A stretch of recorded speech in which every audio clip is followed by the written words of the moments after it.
tous, bonjour à ceux qui nous ont rejoints cet après-midi. Nous nous étions quittés sur le champ d'étude des milieux géographiques. Pour reprendre, nous allons aborder celui de l'environnement et de la biodiversité.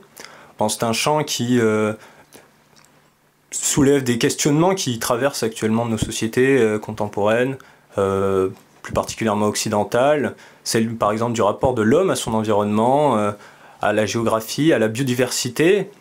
Et là, on va plus particulièrement parler justement de la biodiversité et des problématiques qu'elle pose en lien avec la pratique militaire, que ce soit pour les praticiens ou pour les historiens. Nous avons donc à ce titre le plaisir et l'honneur d'accueillir messieurs Jean-Charles Foucrier, ici présent, et monsieur Éric Baraté, qui nous rejoindra plus tard parce qu'il n'a pas pu être présent en présentiel, mais qui nous fait quand même l'effort et le plaisir d'être là par visioconférence. Nous allons d'abord commencer par monsieur Foucrier, suivant l'ordre de passage. Jean-Charles Foucrier, vous êtes docteur de l'université Paris 4 Sorbonne. Vous avez soutenu en 2015 une thèse de doctorat intitulée le Transportation Plan, aspects et représentations, une histoire des bombardements aériens alliés sur la France en 1944. Cette thèse a ensuite été publiée aux éditions Vendémiaire sous le titre de Stratégie de la destruction. Vous êtes actuellement chargé de recherche au service historique de la défense, donc, qui est lié au ministère des Armées, où vous êtes affecté au bureau R. Votre travail porte principalement sur la Seconde Guerre mondiale, mais plus spécifiquement sur l'histoire de l'aéronautique militaire et de la recherche scientifique opérationnelle. Dans ce cadre, et outre votre thèse, vous avez été l'auteur de plusieurs publications d'ouvrages, parmi elles La guerre des scientifiques aux éditions Perrin en 2019, ainsi que l'année dernière, le général Martial Valin, chef des forces aériennes françaises libres, aux mêmes éditions, ainsi que là aussi aux éditions Perrin, Ciel du Reich, la défaite de la Luftwaffe.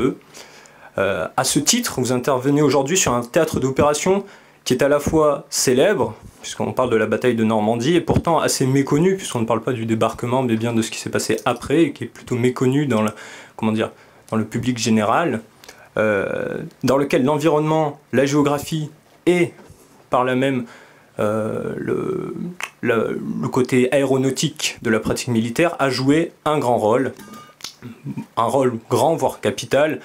Et vous nous présentez donc cette intervention intitulée La bataille des Haies en Normandie du 13 juin au 24 juillet 1944, conséquences opérationnelles et impact environnemental. Je vous laisse la place.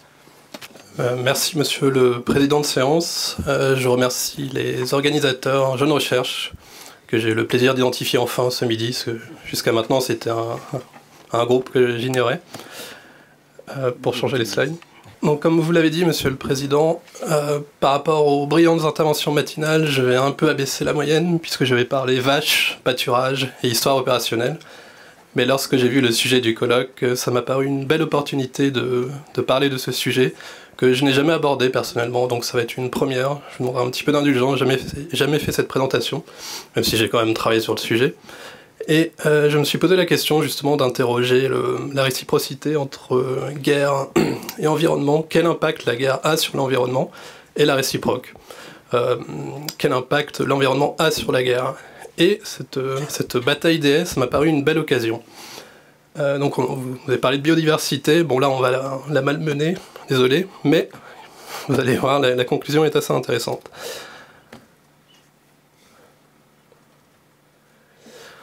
Alors, pour commencer, un bref aperçu historique sur les haies dans la Normandie. Il faut savoir que les haies sont historiquement liées à la Normandie. Elles atteignent leur apogée... attendez, ça va pas être évident. On va dire, comme je l'ai jamais fait, je découvre un peu aussi. Elles atteignent leur apogée au 19e siècle et dans le premier 20e siècle. C'est une partie économique très importante pour la Normandie, puisqu'elles servent à l'élevage des vaches, bien sûr, la production laitière, la production bovine. Et à la veille de la Seconde Guerre mondiale, la moitié de la population normande travaille dans l'agriculture, ce qui est un niveau très élevé, puisqu'on est à un tiers au niveau national. Donc ces haies sont importantes, elles servent à délimiter les parcelles, elles servent à protéger les vaches, les empêcher de sortir, elles servent à les empêcher qu'on les vole aussi, donc elles forment un maillage très serré, que vous avez ici, Alors ça, c'est une carte contemporaine. Donc ça n'a pas sensiblement évolué, enfin du moins là, une carte très actuelle. Par rapport à l'avant-guerre, c'est assez similaire. Et vous voyez ce qui va nous intéresser, vous voyez que dans la partie ouest foncée, c'est un maillage très dense, et vous voyez Caen, la préfecture donc, du Calvados, où il y a la plaine de Caen. Il y a peu de haies ici, et c'est ce qui va intéresser les Alliés, comme vous allez le voir. Je reviendrai sur cette carte après. Pourquoi? Donc ici vous avez le dispositif de la Wehrmacht à la veille du débarquement. Alors, bon, je l'ai précisé, ça va être assez opérationnel, je vais essayer de faire simple. Enfin, moi j'aime beaucoup l'histoire opérationnelle, personnellement. Mais pour faire simple, je vous ai entouré en bleu, ce sont les divisions blindées que vous voyez qui correspondent ici à la plaine de Caen. Pourquoi les Allemands ont mis leurs blindés ici et pas à gauche?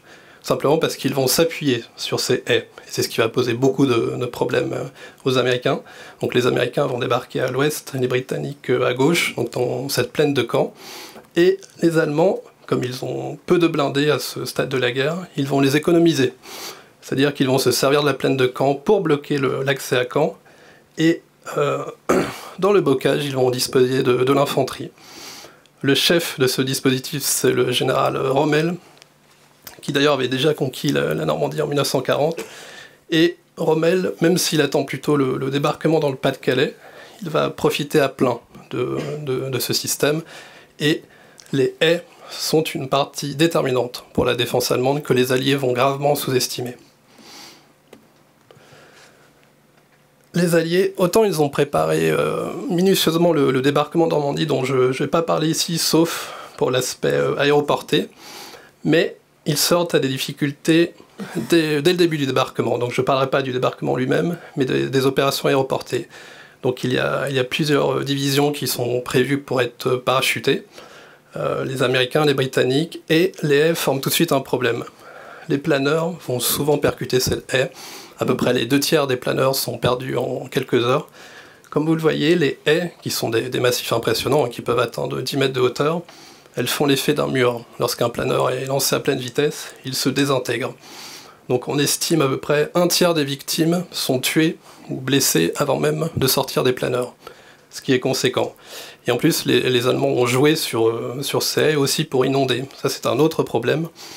Là où le maillage n'était pas trop serré, on a des inondations. Ce qui fait que les planeurs sont obligés de se poser à côté de ces inondations et de percuter les haies. Le plan, à l'issue de la réussite du débarquement allié, donc les Américains sont à gauche, les Américains ont pour objectif de remonter vers Cherbourg, dans le Cotentin, afin de disposer d'un port en eau profonde, et les Britanniques, eux, doivent remonter sur Paris. Contrairement à ce que Montgomery, donc le chef des troupes alliées, va écrire après dans ses mémoires, son objectif n'était pas, c'est ce qu'il va dire après, hein, d'attirer à lui les forces allemandes pour que les Américains puissent percer. Pas du tout. Il voulait absolument percer au plus vite vers Paris, comme l'indiquent ses flèches. Le problème, comme je vous le disais, c'est que les Alliés ont gravement sous-estimé le bocage normand, comme on l'appelle. Et là, je vais parler un peu de tactique. Très vite, les Américains se heurtent à une puissance de feu qu'ils n'avaient pas pensé. Pour les Allemands, c'est très facile de défendre le terrain dans le secteur américain. Pourquoi? Puisque la base de l'infanterie, d'un groupe d'infanterie, c'est de se camoufler, d'observer, de tirer et de manœuvrer si besoin pour échapper à la riposte. Et les Allemands sont passés maîtres dans l'art de ce combat. Avec les haies, il suffit de cacher un char, vous avez un Panther ici, on cache une mitrailleuse sans problème, on cache un canon anti-char sans difficulté, et on se retrouve avec des combats à distance extrêmement rapprochée, ce qui ça est une nouveauté pour beaucoup de soldats. Jusqu'ici, les engagements usuels pour les blindés, c'est environ 1000 mètres, sachant que la portée même maximale d'un blindé, ça peut être jusqu'à 4 km, alors que là, on se retrouve à 100 mètres. Pareil pour les canons anti-chars, qui ont plutôt l'habitude d'engager des blindés à 800 mètres, 100 mètres. Pour l'infanterie, les distances usuelles, c'est rarement le corps à corps, contrairement à ce qu'on pourrait croire. On est plutôt sur 300, 400 mètres, 200 mètres. Là aussi, on se retrouve à vue. C'est-à-dire on voit sur qui on tire. Et pour beaucoup de soldats alliés, c'est une nouveauté. Beaucoup n'ont même jamais vu un Allemand, sauf mort. Et là, on se retrouve dans des engagements à très courte portée. Les conséquences, Là, j'ai pris deux exemples. Le premier, alors là, ça va concerner les Britanniques. Les Britanniques, ils engagent une brigade blindée lors de la bataille de Villers-Bocage en juin 1944, la 7e DB, qui est une division extrêmement expérimentée qui a combattu dans le désert. Et je vous parlais des distances d'engagement habituelles. Eux, ils sont habitués à des combats à 2-3 km de distance. Le chef de cette division blindée, le général James Erskine, lorsqu'il entreprend d'attaquer Villers-Bocage, il fait avancer ses blindés en rang. Et il va se retrouver, pas de chance, face à Michael Whitman, qui est un chef expérimenté lui aussi, sur des tigres. Le tigre, c'est le gros blindé que vous avez en bas à droite, qui est un blindé extrêmement puissant, qui lui aussi était fait pour engager des blindés à 3000 mètres de distance. Et là, on se retrouve à des engagements à 100-200 mètres. C'est-à-dire que le premier qui tire est sûr de détruire sa cible. C'est une catastrophe. Les Britanniques sont écrasés totalement. Et d'ailleurs, le général Erskine sera tout simplement limogé, ce qui est assez rare dans l'armée britannique à l'issue de la bataille. C'est un choc psychologique aussi. Les Alliés n'ont tellement pas pris en considération cette nouveauté du combat qu'ils ne savent pas comment réagir. Et ça marche aussi dans les deux sens, à vrai dire.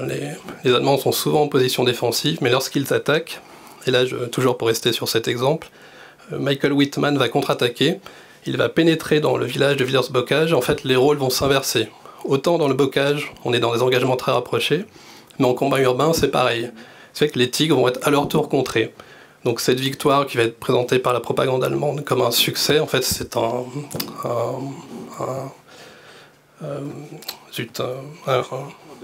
c'est ça, merci.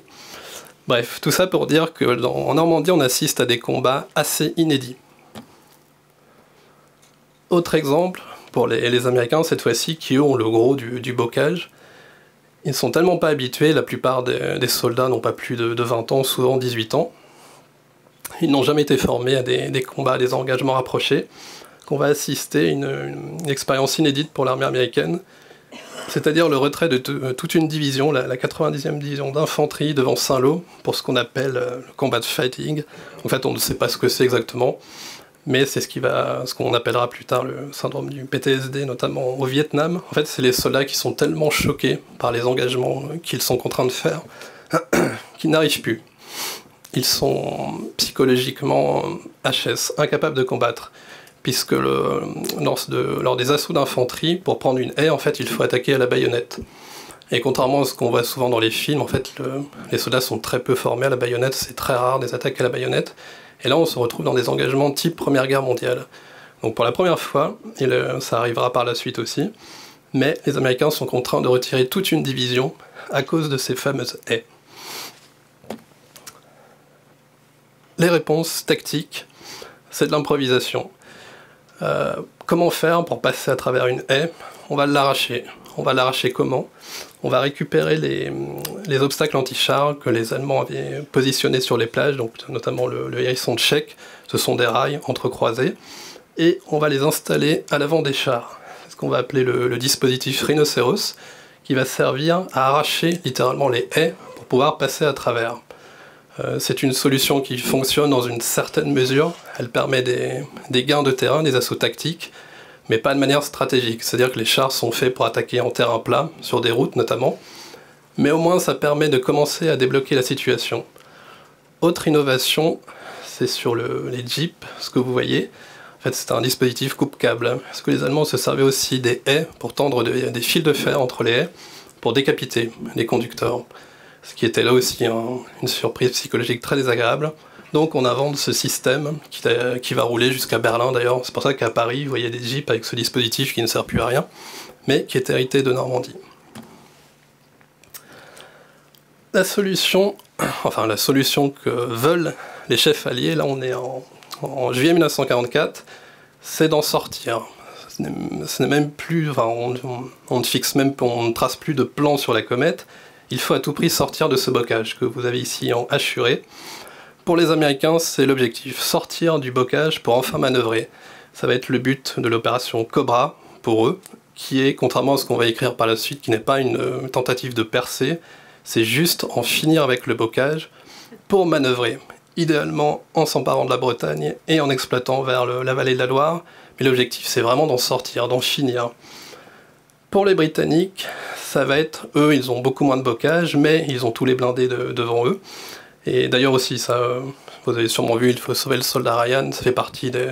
Alors c'est un film très impressionnant certes, mais on voit des tigres dans ce film, mais non, il n'y avait aucun tigre dans le secteur américain, tout simplement parce que les haies faisaient très bien le travail. Tous les tigres sont à camp devant les Britanniques, et ils font beaucoup de dégâts. Pour les Britanniques, l'objectif c'est d'atteindre Falaise, qui est un nœud routier, un nœud névralgique, et cette fois-ci de contourner et de partir vers Paris. L'objectif c'est voilà, de retrouver la manœuvre qu'on n'a jamais eue depuis le débarquement de Normandie. Comment faire pour passer? Eh ben, on va utiliser les grands moyens, et tant pis pour la biodiversité, mais de toute façon c'est pas du tout le problème à cette époque, puisque les haies bloquent tout, favorisent la défense, et en plus empêchent tout passage, empêchent la reconnaissance aérienne, c'est-à-dire qu'elles rendent totalement aveugles les alliés. On va les détruire, mais on va les détruire à grande échelle. On va utiliser pour cela l'aviation stratégique, qui n'est pas faite pour ça, mais qui va être utilisée en appui tactique, c'est-à-dire que normalement l'aviation stratégique est faite pour bombarder à longue distance, ou à la rigueur les gares ou les ponts à l'arrière du front. Cette fois-ci on va l'utiliser directement sur la ligne de front.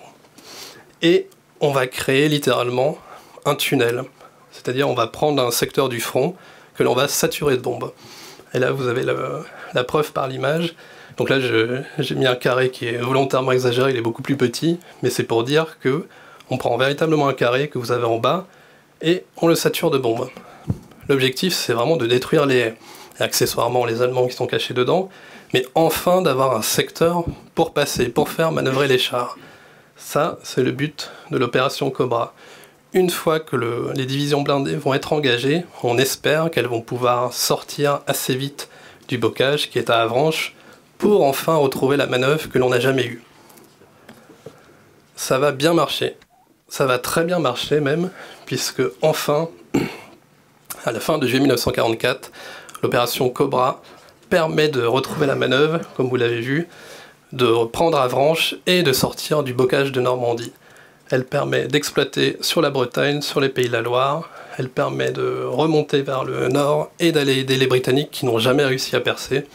Les blindés allemands ont tenu jusqu'au bout en secteur britannique, et d'encercler l'armée allemande dans la poche de Falaise.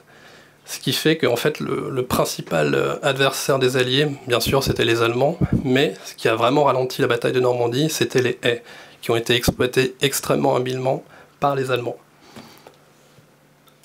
En 1945, une fois la guerre finie, la Normandie finit avec le triste record de la région française la plus touchée, la plus endeuillée, puisqu'on déplore 20 000 civils tués.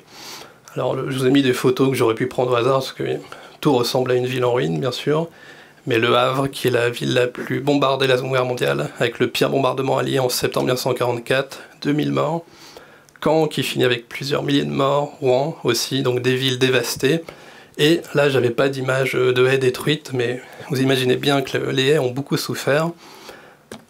Pourtant, paradoxalement, ce n'est pas les Alliés. Enfin, les Alliés ont fait du dégât, certes, mais les haies vont pratiquement disparaître après-guerre, pas du fait des Alliés, mais de l'industrialisation, qui va enfin sortir la Normandie de son agriculture, avec l'arrivée de l'électronique, de l'industrie nucléaire dans le Cotentin, la mécanique, le textile qui va provoquer un exode rural, la PAC dans les années 70, donc la politique agricole commune va déclencher un regroupement des parcelles, les haies représentent un obstacle à la rentabilité des céréalicultures, il va y avoir la graphiose de l'orme, l'orme était une constituante principale des haies qui va les détruire, bref, ce que les Alliés ont commencé à faire, en fait va être accéléré, tout simplement après la guerre.